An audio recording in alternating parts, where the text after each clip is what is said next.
Welcome back to Chasing the Dream. I'm Ethan Chazin, your host, and I'm so happy to invite David Shriner-Cahn to join us today. So let me give you a little bit of background about David, and then we're going to dive right in and pick his gray matter.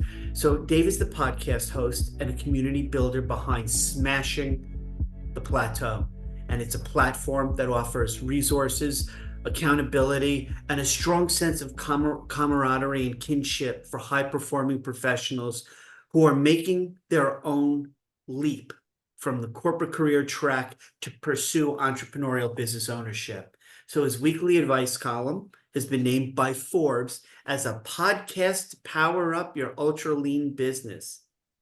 He's been recognized as an entrepreneur that will change the way you communicate by Inc. magazine. And starting your own business, as many of us know, is hard enough with having to go at it all on our own.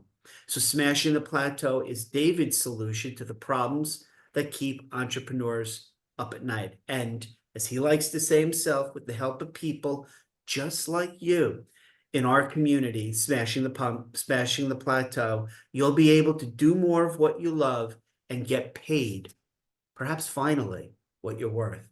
Without further ado, David, welcome to Chasing the Dream. Thank you so much, Ethan. It's great to be here. I have to ask, for the benefit of all, what was the genesis for you starting Smashing the Plateau? Where did it come from? Well, so the reality is that, like the genesis of most things, it was actually a lot of small steps. So it wasn't necessarily one monumental thing that happened at one point in time. I like to describe a breakthrough as what other people notice after you've taken hundreds or thousands of tiny steps and pivots. Smashing the Plateau is the same way. It was a series of pivots of things that I did in my career, in my business, and that we've done in the business that I founded in 2006, which initially was a solo consulting business, and now, as you've described in the introduction, is a platform to help a whole community of corporate refugees start, run, and grow their own business. The notion of a corporate refugee, I think pretty much anybody can get their head around. But why did you determine there was a sense of need for the camaraderie and almost a community to support people who were going through this? This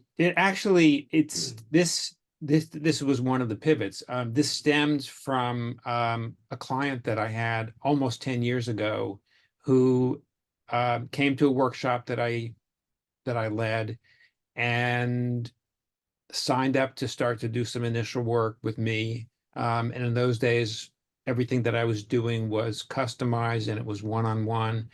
And this client said to me, David, I really would like to continue to work with you, but I would much rather do it in a group framework. And I'd never thought about doing anything other than one-on-one work with clients. And I thought, oh, that's an interesting idea. I've been part of group processes many times in my life. Yeah, let's try it. Let's see if either you can find a couple more people or I'll find a few more people. I'm happy to start a group. So that was the beginning of doing what I do and using the Smashing the Plateau framework in first in small groups, and we expanded the same framework about 2.5 years ago to a larger community. How does one how did and how do you still to this day give advice and counsel when somebody says to you, I've reached that point, David. I know that this corporate career thingy, I'm several decades in, I want to go out on my own, but I'm scared and don't know how to make this next step. How do you talk them through the what they can do, meaning you pick from their expertise, their experience, but also what they're passionate about? How do you coach and counsel them to kind of marry those two? Well, there's a lot behind that question, Ethan. First of all, there's you mentioned both the emotional fallout of going solo, and you talked about the practical how-to, the strategic part. Right. And if you need to completely separate them into two kind of different kind of scenarios, which makes sense to me, that however Uh, you would approach it, if somebody would, you would yeah. say that. What I would say is yes, and so you are going to you're going to feel uncomfortable, um, and you're also going to need some good strategy to be able to move forward. And keep in mind that discomfort is a sign that you have an opportunity to grow, and growth, particularly strong growth, rarely happens without a lot of discomfort. You mentioned the fear. So yes, people are going to be scared. If you feel like getting a paycheck, which is steady income until it isn't, We call that indentured servitude, but okay. but well, as a business model, right? If the whole purpose of working, not the whole purpose, like that the idea here is that you're going to be doing something, as you said, that you're passionate about, you feel good about what you're doing. Right. But the reality is, for the vast majority of people, we're not born into a lifestyle that is self-sustaining. We have to work in order to be able to support our lifestyle. So if you're in a scenario where you need to work to support your lifestyle, most of what um, comes on the expense side of the ledger for your lifestyle happens in kind of steady doses, right? You have um, monthly cost for your housing, you have monthly cost um, for food, and maybe some slightly variable costs for other things. But right, for most people, expenses are kind of steady state. When you're in a job, the income is kind of steady state. Mhm. When you're in a business, um, it often is not so steady state. And that is the part that scares people, um, along with some other things that they need to do that will take them out of their comfort zone.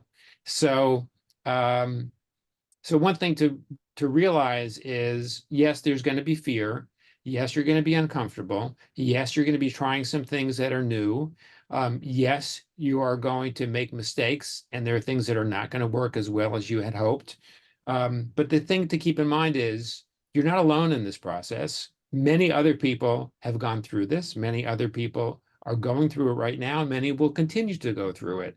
And anybody who is an entrepreneur, whether they're a first-time entrepreneur very early in their career or they're doing it later in their career, they're going to have the same challenges when it comes to making a business work for them.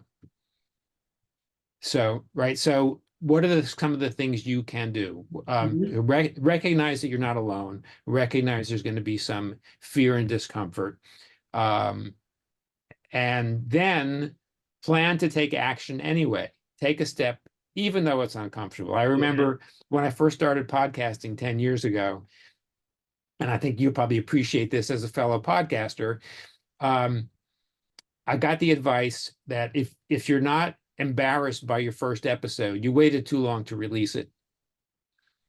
All right. And you've been podcasting for a while. I've been podcasting for a long time. Yep. So I'm pretty comfortable getting behind the mic and asking questions. I'm pretty comfortable with you asking me questions in this scenario. But yeah, the first time I was very nervous about it. And yes, the first episode probably sounds um, quite a bit more amateurish than what I'm able to produce now.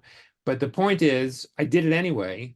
Um, I didn't have a good process to do it. I wasn't sure how to frame the whole thing, how to ask a guest questions. There were a lot of things I didn't know how to do about it, but I did it anyway.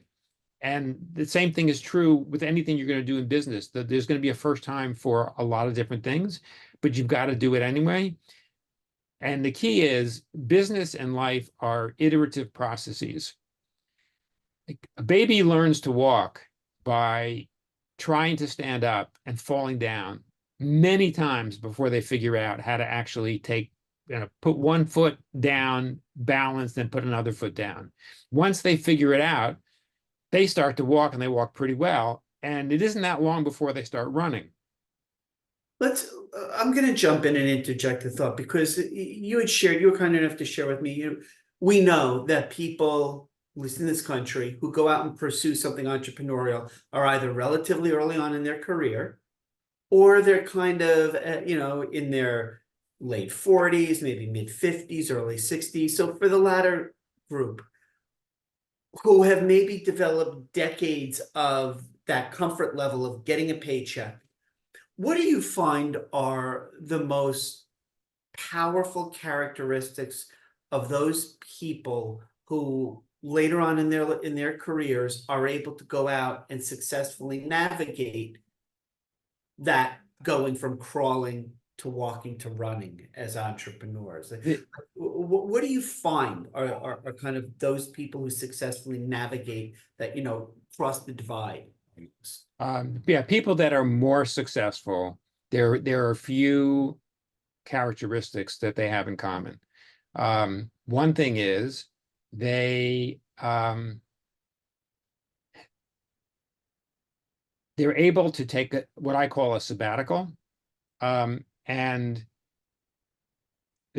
one of the really important first steps you need to make when you're going through this transition is you need to go through a period of self-reflection where you can figure out what it is you love doing the most, what it is you're most competent at doing, whom you most want to serve, what kinds of challenges they have that you think you can solve, and figuring out a profitable way to solve those problems, particularly to solve those problems repeatedly. And it's kind of like creating a Venn diagram of all these different characteristics and figuring out where's the intersection so that you can put all these pieces together and turn them into a profitable, sustainable business. Figuring all that out doesn't happen overnight, and it generally doesn't happen super quickly. And in particular, if you've had a long corporate career, your mind is kind of geared to solving problems in somebody else's structure. And in many cases, you're getting paid well to solve complex, non-repeatable problems. And now you have to kind of deconstruct that and figure out what's going to work for you and for who you are. And it takes time. And in particular, if you've been in an environment that in any way has gotten to the point where you're not so comfortable with it, I've had lots of discussions with podcast guests and members of our community about wanting to be out of what they describe as a toxic work environment. And right. I know, right, this is a subject that I know speaks to what you're all about. Right. But they talk about toxic corporate culture, and they want to be out of that. So some of them will find a way to leave voluntarily. Others wait until they get pushed out before they figure that they don't want to ever go back, and they have to figure out a way to make a living, right, another way. So one of the most important things is to have this period for self-reflection. And one way you can do it is if you actually have some financial resources, so you don't have to scramble to generate income super quickly to pay your bills. Right. And you're also comfortable with dipping into some reserves to cover the period of self-reflection. Even though some people may have they may have quite a bit in terms of assets that they've built up, but they don't feel comfortable touching them for personal development, right, which is what we're talking about. So you need to be kind of comfortable with that. But even so, there are other ways to do it. So you could take a contract job where it's not long term, you're not that invested in it.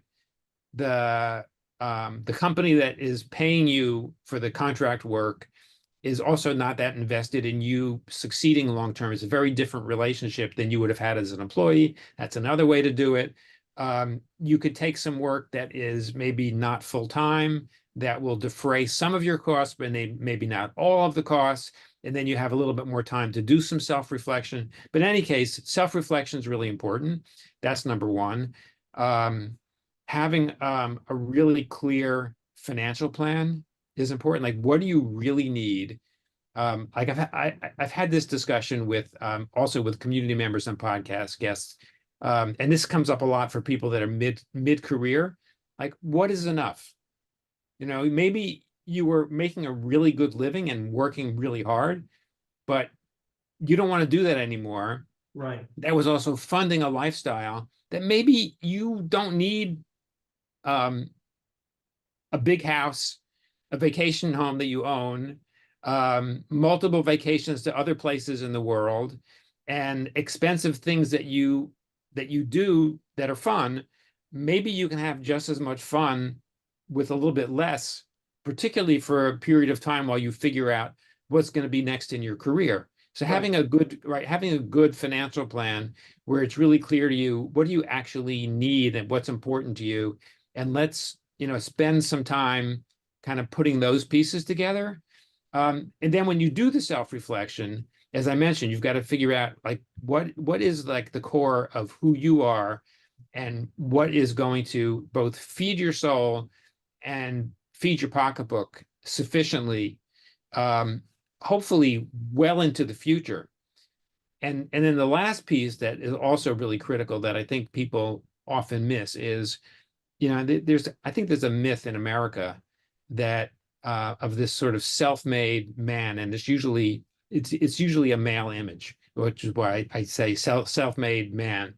And I have yet to meet a single self-made man or woman. I've yet to meet an entrepreneur who's successful without some kind of a team. And you can have a great solo business, but even in a solo business, there are some people that are going to be kind of your ongoing support that's going to help your business function well. So team is really important. And what I've also learned over the years is not just the team that you might be paying, but your colleagues in the world. Like you and I have met as colleagues, and there are things that we've discussed about how we can both do better at who we're trying to serve and how we do that. This can happen in an unstructured way, it can happen in a structured way, but who you build in your relationships and who ends up becoming part of your business support community is really critical to your success. So, and I really appreciate this advice and counsel, because what we're talking about is the framework for building this foundation predicated on, first of all, as you transition, a much needed sabbatical for a lot of introspection. The second is to do a financial analysis of sorts on the family, the household, as you said, what you can afford, what your previous working for somebody else allowed you to afford, and now revisiting that. And then the third aspect is a support network. And I'm going to kind of now fast forward almost, right? So the person does those three. They identify what they're really strong at, what they're passionate about, and where they overlap. Who is their ideal audience of people to serve and the problems to solve. So now they go forward. They start something. And they get to the point where, as you said, they left corporate partially because they had a really, let's say, negative, either aggregate or most recent experience in a workforce setting, a toxic culture. So they say, I'm never going to do that again. I'm going to pursue door number two. So they go out on their own, they do everything you've said, and they start something. Now they have to start bringing other people into their organization to do some of that work, to grow the business. Any thoughts, any advice and counsel from your experience talking to literally thousands of entrepreneurs about what they would and do differently when they're building something of their own as far as culture based on their experiences? Sure. So yeah, it's a great question, Ethan. So what you can do is you can create your own set of corporate values, and you can have whether your business entity is a corporation or some other structure, you can create your own corporate value list of values of what you believe is really most important to you and and then try to attract team members that will fit into the corporate culture that you want to build. Mm. And it's a good exercise to create that list of values, create your own value statement. And as you start to build your own team, you can ask questions related to each element of your value statement. You can share your value statement with prospects for your team. And if you bring on somebody where you discover after you've brought them on that they really don't fit, then be honest with them and say, listen, we have a challenge. This is what we believe in this business. Maybe you would be best served working elsewhere. Mm. I'm sorry this didn't work out. We should part ways earlier on than you staying around and this becoming extremely problematic. It's not going to if we're talking about a clash of values, it's Right. probably not going to get better, right? It, yeah. The most important thing is when you're hiring somebody, the most important thing is getting cultural fit. You can train people on a lot of the technicalities of what they need to do in a job, assuming that they have the basic skills and or experiences to do the work. But the actual technicality of the job, you can train people how to do those things. But you And I'm can't train sorry. people on I mean, you can share what the cultural values are, but if there's a mismatch, it's going to be a problem. No, that's absolutely true. I mean, just absolutely. And I guess my question is a follow-up on that, David, is do you find that people, let's say in their mid-50s who are going out and starting something on their own, do you think that they're fully cognizant of the fact that when they're building this new business, when they hire employee number 2 and 3 and 4, really that person is coming to work for them not because they're Microsoft or IBM, but because of the individual entrepreneur is the reputational brand of the company.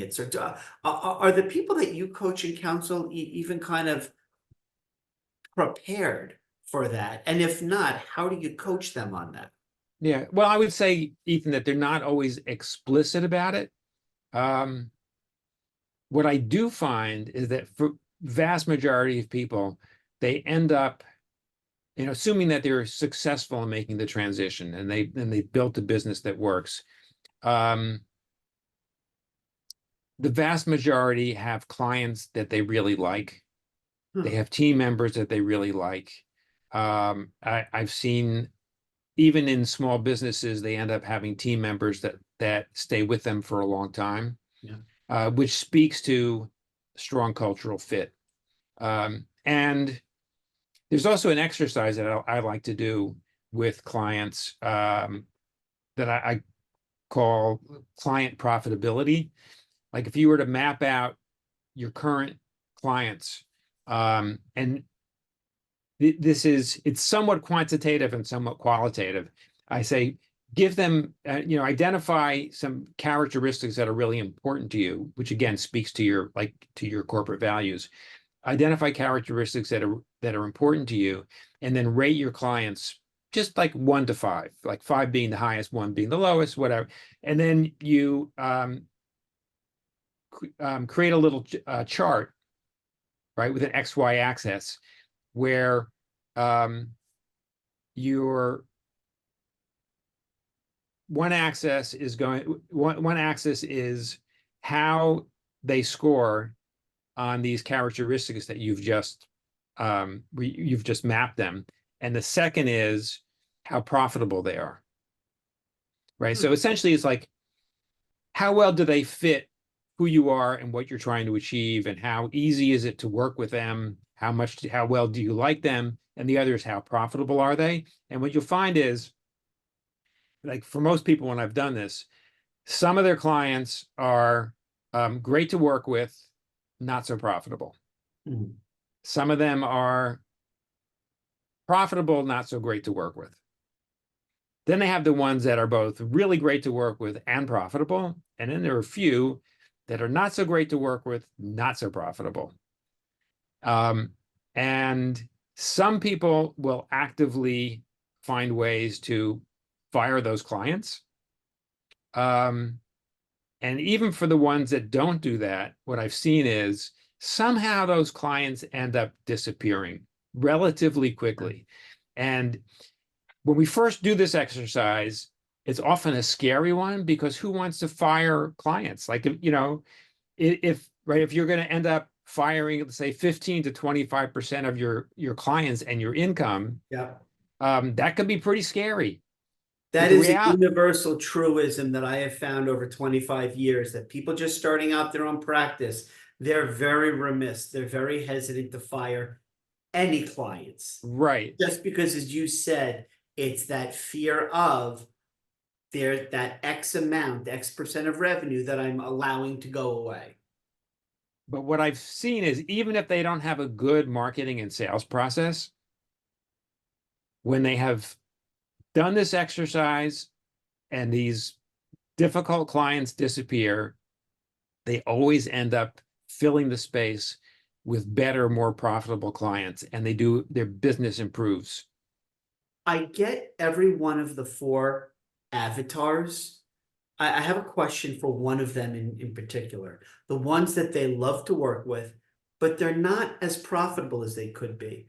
That to me sounds like grounds for revisiting what you're offering them, where the opportunity cross or upsell is, improving your service model, doing a better job, building a deeper relationship. Do you coach them through how to navigate the relationship of all four of those? Yeah, absolutely. So yeah, if you have clients, for example, you have clients that are great to work with, but not so profitable, um, maybe you're just not offering them the right thing. For example, if and like we had a case of somebody who was part of their business was paid speaking, and they had um, clients that either it was prospects that ended up not closing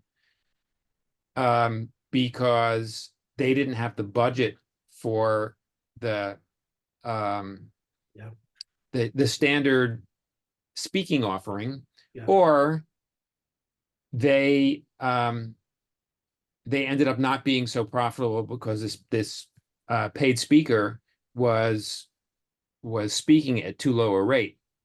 Mm. And um, what the end result that ended up improving the process was creating more tiers of speaking offerings so that there was something that met the budget constraints of different prospects and clients. And then there wasn't so much of a mismatch, and it was a much more effective model and one that was able to sell a lot more.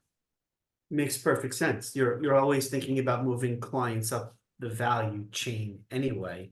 So your model specifically addresses that. David, this has been phenomenal. I mean, you and I could go on talking for a long time, but I guess I would ask, before we kind of wrapped up today, I would ask you this. In your significant experience on Smashing the Plateau and building a community, a tribe of entrepreneurs who have successfully kind of navigated from corporate to their own, as you look at those that successfully do it, they go out on their own, they develop the plan, they implement, they start to grow, they start to hire people, they grow organically, and then they start to fill up their organization.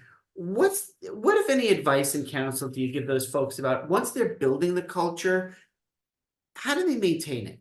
Right? Because sometimes organically they make a few hires, the culture, as you said, on a team, it just develops. How do you advise them to keep consciously day in and day out plugging away at building that brand, that reputational organizational culture brand? Yeah. Ethan, I think you need to take time out periodically to actually look at what's important to you.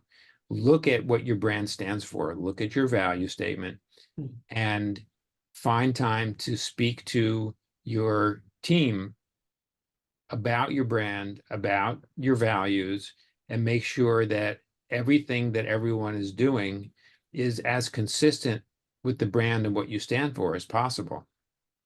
Your job as the business leader is to inspire others to be able to implement whatever needs to be done.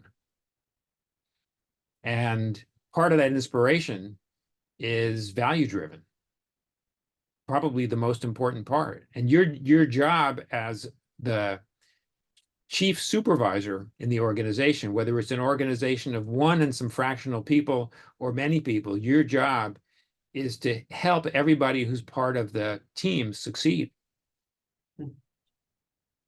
I'm hearing, as we kind of get clarity on this, that what I think I heard is that in that sense, culture is how the people, with your guidance, chief supervisor officer, I love that, how people actually behave, what It's their exactly how actions people, are. yeah, exactly how they Thank you. behave. Look, you can't control how somebody else is going to behave. All you can control is your reaction to what somebody else does.